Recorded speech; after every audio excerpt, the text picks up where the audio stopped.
Allah'ın adı və yadına yine salam edeceğim siz əzizlərə. Məsih Sacıdiyəm, səsimi Təbrizdən eşidirsiniz və bu səs kəsilməz. Traktörlə Qolqohəri Sircandır. Mən salı 85-də Tehranda bazarda işlərdim. Bir dənə iş sahibim vardı, Sircanlı idi. Bəh qıtbın idi. Ayda 120 min aylıq alardım. Axir ayımda hüququm verməmişdi. Bəlkə bu oyunda qismət oldu və mən təsviyə elədim bilər. Ahan bara, qurdun qabağında bir dənə para versən də sənki ölümdür. Sən zaten bas qola!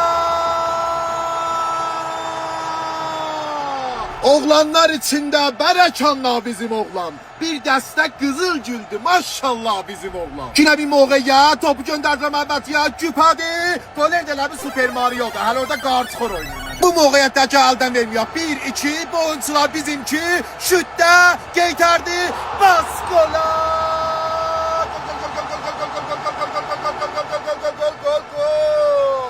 Traktör 2, Qolqohəri Sircan 0.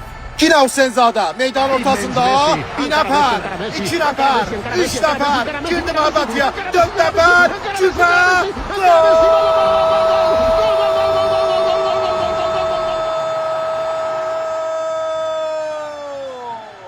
Onlar əcəb ilan kimi züyür oyuncuların arasından. Əcəb yelofen kimi gedir yatır damara. Əcəb qət kimi çayda həll olur. Eşq olsun bu oyuncuya. Behterin muhacimi hali hazırı bu memleket. Sen bakın şumara 17'ye bak. El ayağı itirip ki terse tutup eller. Alı koyacağın qabağına ceyran ki top dəyməyəli. Nəin ki dalın topa tərəfdə əli dalda tutasan. Baba da nəfəsə çıxmır. 2 dəqiqə dayanın görək. Aha baş orasına penaltı verdi. Yine de Hüseynzadə Bərəkanla da heç ələm yoxdur qışqıran. Heç sənətə elm o ədəbi rütbəti yoxdur. Bir durri giran mayadır. Heç qiyməti yoxdur. Bərəkanla Hüseynzadə. Amma öz aramızda yorgun bətər oynuruq ha. Bətər pas verdi. Sen de pası ver. Şutda yapıştır tora. Bu da 5.'si.